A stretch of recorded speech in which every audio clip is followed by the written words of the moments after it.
Hey everyone, and welcome to This Explainer. Today, we are absolutely unpacking a masterclass in life. We're looking at the legendary 2005 Steve Jobs Stanford Commencement Address and bringing those profound insights right to you. Honestly, if you've ever felt totally lost, faced a massive setback, or just kind of wondered how to actually find your life's purpose, well, you're in the exact right place. We're going to break down the mind of literally one of the most brilliant leaders in modern history, step by step. So, let's get into it. So here's the big question, right? Can 50 years of profound, hard-won learning actually be absorbed in just 15 minutes? Like, is there any way an entire lifetime of brilliance and struggle can be boiled down into just a handful of crucial life lessons? Well, the answer is, incredibly, yes. But it takes a real genius to strip away all that noise and focus purely on what matters. You know, Jobs was a total master of minimalism with his products, and as we'll see, he applied that exact same laser focus to his life philosophy. To do this, Jobs structured his life's wisdom into a beautifully simple framework. We'll start with the context of his great speech, and then dive into his three core stories: connecting the dots, love and loss, and finally, death and time. And then we'll wrap up with his iconic mantra, to stay hungry and stay foolish. All right, let's jump in. Starting right off with Part 1, Steve Jobs' Great Speech. Okay, just picture this for a second. It's graduation day at Stanford, arguably one of the absolute best universities on the planet. And stepping right up to the podium is a guy who openly admits he is a college dropout. In fact, he even joked this was the closest he'd ever gotten to a college graduation. Yet, he's about to deliver a speech that would literally change the world. And the crazy thing? He didn't stand up there and offer these complex business theories or fancy management frameworks. No, he kept it to just three. Three simple, deeply personal stories. Because he understood a fundamental truth: human beings don't connect with spreadsheets. We connect with stories. And these three stories are really all you need. That brings us to our second section, and his very first story, connecting the dots. And wow, his early path perfectly illustrates just how chaotic life can be. Get this, before he was even born, his biological mother wanted him adopted by college graduates. But due to a last-minute change of heart, he actually went to a working-class couple who hadn't even finished high school. They did promise he'd go to college one day, though. Fast forward 17 years, he actually goes to this super expensive college, but he feels terribly guilty spending his parents' entire life savings when he literally has no idea what he wants to do with his life. So he drops out. After just 6 months. And man, it was terrifying at the time. He didn't have a dorm room, so he slept on the floor at his friends' places. He returned glass Coke bottles for the 5-cent deposits just to buy food, and he'd walk 7 miles across town every single Sunday for one good meal at a Hare Krishna temple. But here's the twist. Dropping out meant he could drop in on the classes that actually interested him, like a calligraphy class. He learned all about serif and sans serif typefaces, the spaces between letters, the pure art of it. At the time, it seemed to have absolutely zero practical application. But exactly 10 years later, when he was designing the very first Macintosh computer, it all came rushing back. Because of that one random class, the Mac became the first computer with beautiful typography. And since Windows basically just copied the Mac, it's the reason literally every personal computer has those beautiful fonts today. Mind-blowing, right? Which leads us to this incredibly powerful realization. Jobs points out that when you're actually in the trenches, sleeping on a floor, scraping by on bottled deposit money, seeing the future is completely impossible. You cannot connect the dots looking forward. You can only connect them looking backward. You just have to trust that all those random dots will somehow connect down the road. So the absolute crucial point here is this. Since none of us have a crystal ball, you have to rely on trust. You've got to trust in something, whether that's your gut, your destiny, life, karma, whatever it is that resonates with you. Believing that those dots will eventually connect is exactly what gives you the immense courage to follow your heart, even when it leads you totally off the well-worn, safe path. That trust, that's what makes all the difference in the world.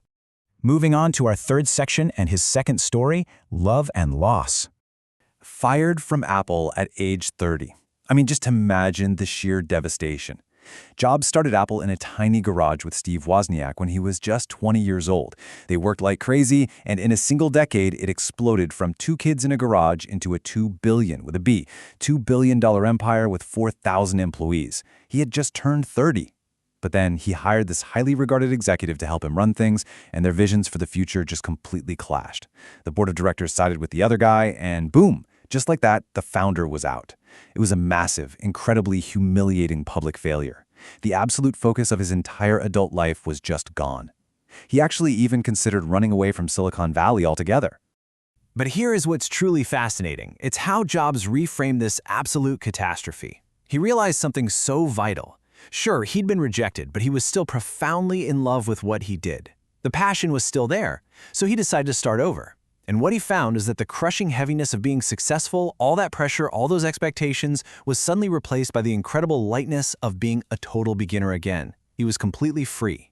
And that freedom, it triggered what you can really only call a 5-year creative renaissance. I mean, the guy was on fire. He started a brand new company called Next. He founded another little company called Pixar, which, just went on to create Toy Story, the world's very first computer-animated feature film, and became the most successful animation studio on the planet.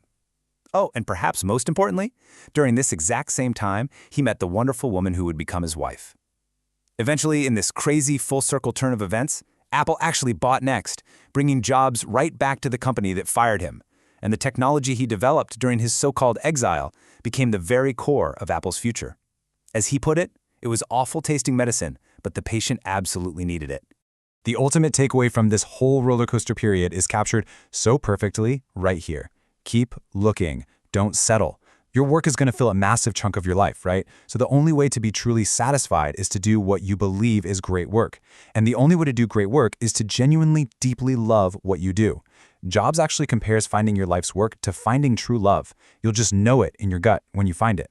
So if you haven't found it yet, do not settle. Keep looking.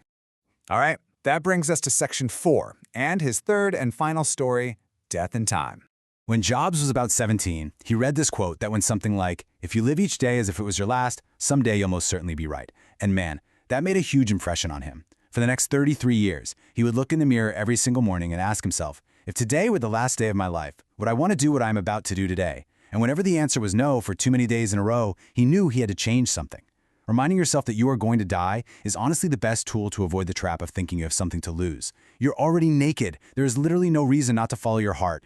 But this philosophy shifted from a neat concept to a terrifying reality for him in a single day.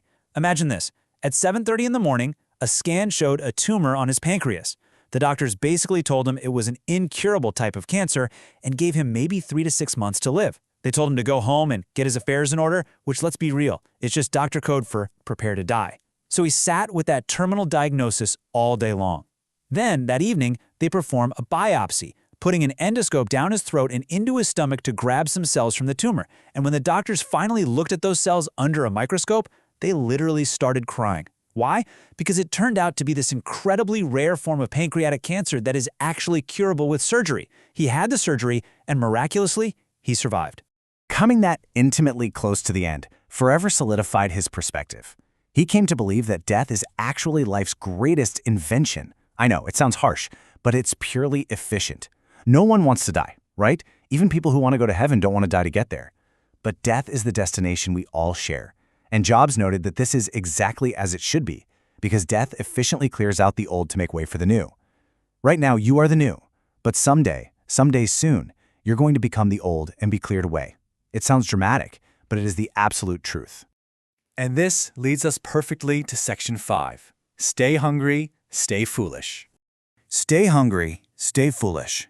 He wished this upon himself throughout his entire life, and as he stood before that graduating class, he wished it upon them too. To stay hungry means having this insatiable, burning appetite to do something truly great, to never, ever lose that drive.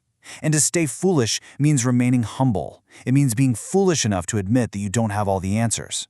Because, think about it, the very second you think you know everything is the exact second you completely stop learning. You absolutely must maintain both the hunger to act and the humility to learn. Your time is limited, so don't waste it living someone else's life. Don't be trapped by dogma, which is really just living with the results of other people's thinking. Do not let the noise of others' opinions drown out your own inner voice. Your heart and your intuition, they somehow already know exactly what you truly want to become.